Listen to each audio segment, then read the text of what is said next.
Hey everyone, welcome back to VoxQueue. Today we've got some wild ones. Grab a drink, settle in, and let's get into it.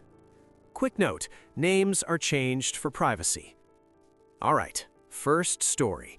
This one starts with a wedding and ends with a projector. Ethan and Marissa had been together for 5 years, engaged for 1. Everything looked perfect on the outside. The house, the dog, the curated Instagram grid. But 2 months before the wedding, Ethan noticed something weird. Marissa had started guarding her phone. Now normally, that's not automatically suspicious. People deserve privacy. But when someone who used to leave their phone face up on the counter suddenly flips it over every time you walk in, that's a shift. One night he asked casually, "Hey, are we good?" She laughed. "What kind of question is that?" "I don't know, you've just been distant." "I'm planning a wedding, Ethan. I'm stressed." Reasonable answer, but something in the tone felt rehearsed. 2 weeks later, he borrowed her laptop to print a vendor invoice. Her messages were synced, and there it was, a thread with a guy saved as D. Jim. He clicked. "I can't wait until this stupid wedding is over." Ethan froze. Another message. "I'm only doing it because my parents already paid." Then the one that cracked everything open. "Once we're married, I'll have more freedom. He won't suspect anything." That's not stress. That's strategy. He didn't confront her immediately. He screenshotted everything, emailed it to himself, forwarded it to a private folder. 3 days later, he asked again, "Marissa, are you happy?" She rolled her eyes. "You're being insecure." Gaslighting, classic narrative reversal, make him the unstable one. So he stopped asking. Wedding day arrives, venue packed, 120 guests, her parents glowing, his mom crying in the front row. They get to the reception, Ginnerans, time for speeches. Ethan stands up. "I just want to thank everyone for coming." Polite applause. "And I especially want to thank Marissa for teaching me the value of honesty." She smiles, confused. He nods to the DJ. The projector behind them lights up. First screenshot, gasps. Second screenshot, whispers spreading like wildfire. Third screenshot, the "once we're married" line. Her face drained of color. "What are you doing?" she hissed. "I'm giving everyone context," he said calmly. Her dad stood up. "Turn that off." Ethan shook his head. "I will after the truth finishes speaking." Strategic exposure, not rage, not screaming, precision. Marissa grabbed the mic. "This is fake." Ethan pulled out his phone. "Would you like me to airdrop the thread to the room?" Silence. Her bridesmaid leaned over. "Is this real?" Marissa snapped, "Shut up." There it was. Image control cracking. Half the room walked out. Her mom started crying. The DJ slowly cut the music. Ethan ended it with, "You don't get to build a marriage on deception and call the other person insecure." He walked out. Now here's the part that escalates it further. The next morning, Marissa posted online, "He publicly humiliated me with private messages taken out of context." Victimhood pivot. Ethan responded once, just once. He uploaded the entire thread, time-stamped, unedited. Then he stayed silent. Within 48 hours, the narrative flipped. Her gym friend? Married, his wife found out, filed for separation. Marissa lost 2 bridesmaids. One publicly commented, "You lied to all of us." Financial impact? Her parents demanded reimbursement for deposits lost due to cancellation chaos. Psychological pattern here? Strategic infidelity paired with image management defense. She wasn't sorry she cheated. She was furious she lost control of the story. And Ethan? He moved on quietly. But that projector moment? Nuclear. If you thought that was messy, this next one is a different kind of chaos. Story 2. Workplace. Power imbalance. Calculated sabotage. Lena worked at a mid-sized marketing firm. She'd been there 4 years. Consistent performance, clean record. Enter Victor, new department head, smooth talker, team culture guy. First meeting, he said, "We're going to reward loyalty." Translation: loyalty to him. 3 months in, Lena noticed something odd. Her campaign concepts were being pitched by Victor in executive meetings without her name attached. She confronted him. "Hey, I saw the Q3 deck. That was my framework." He smiled. "It was a collaborative effort." "No, it was I built it." He leaned in. "Be careful with that tone." Power play. Credit parasitism. She documented everything from that moment forward: emails, draft versions, timestamps, Slack messages. Then came performance review season. Victor told her, "You lack leadership presence." "I led 2 major campaigns." "You executed tasks. Leadership is vision." Projection. He was using her vision. 2 weeks later, she learned he was positioning himself for a promotion based largely on his Q3 growth strategy. So she waited. Board presentation day. Executives, regional director, HR rep. Victor begins his slide deck. Slide 3, her exact framework. He says, "When I designed this growth funnel." That's when Lena raised her hand. "Quick clarification.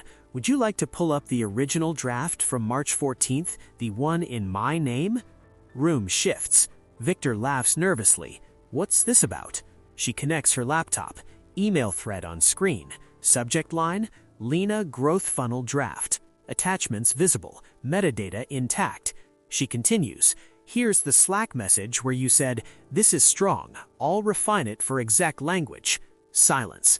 The regional director asks, "Victor?" He tries it. "I was mentoring her." Lena responds immediately. "Then why did you remove my name before presenting to clients?" That's narrative containment collapse. The HR rep starts typing. Victor sweats. Then Lena delivers the real strike. "And here's the calendar invite where you scheduled a meeting to position this as leadership initiative. Public exposure, strategic timing." He says quietly, "This is inappropriate." Lena looks straight at him. "No, taking credit is." Within a week, Victor was placed under review. Within a month, he was reassigned. And here's the secondary fallout. 3 other employees came forward with similar documentation. Pattern revealed. Psychological label here: credit parasitism combined with authority gaslighting. He relied on intimidation and vagueness. She relied on receipts and timing. Strategic revenge isn't loud. It's documented. Now you might think that's the peak, but this one is strategic. Story 3, family inheritance. High stakes, real money. Aiden's grandmother passed away and left a sizable estate, roughly $600,000 between property and savings. In the will, assets were to be split evenly between her 3 grandchildren, Aiden, Chloe, and Marcus. Marcus was the oldest, charismatic, family spokesman. Within days of the funeral, Marcus called a meeting. "I think we should keep the house in the family." Chloe nodded. "That makes sense." Aiden said, "Okay, but how do we split equity?" Marcus smiled. "I'll manage it. I'll buy you both out over time." No paperwork presented. Red flag. 2 weeks later, Aiden requested a copy of the will. Marcus stalled. "Lawyers are handling it." Aiden contacted the attorney directly. Turns out, Marcus had requested to be listed as estate manager without telling them. Strategic control disguised as responsibility. Aiden confronted him.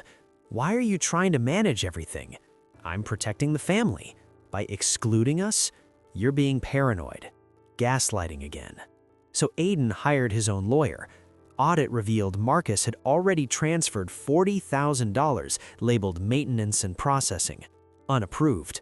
Chloe panicked. Marcus exploded. "You're tearing this family apart over money." Classic emotional leverage. So Aiden escalated. He filed a formal request for financial accounting. Court involvement. Now here's the strategic exposure moment. Court mediation. Marcus tries to paint Aiden as greedy. "I'm just trying to preserve grandma's legacy." Aiden slides a folder across the table. Bank statements, highlighted. Unauthorized withdrawals. Text messages from Marcus saying, "They don't need to know everything." Mediator raises an eyebrow. Chloe looks stunned.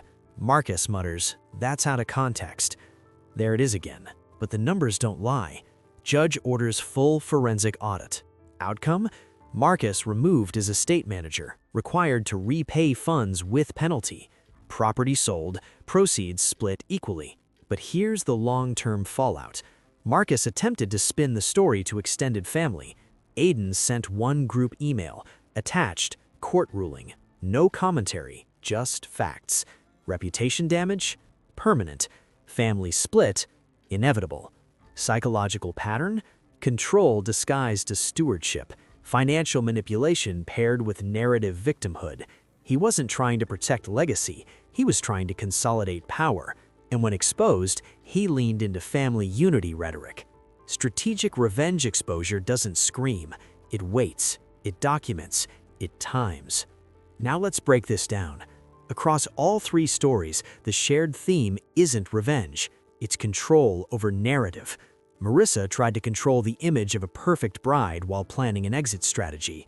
Victor tried to control professional perception by absorbing other people's work. Marcus tried to control financial authority under the mask of family leadership. Different arenas, same psychology. They all assumed the other person would either stay silent or doubt themselves. Gaslighting depends on isolation. Credit theft depends on intimidation. Financial manipulation depends on trust.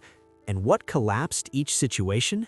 Documentation, public context, timing. Notice something else.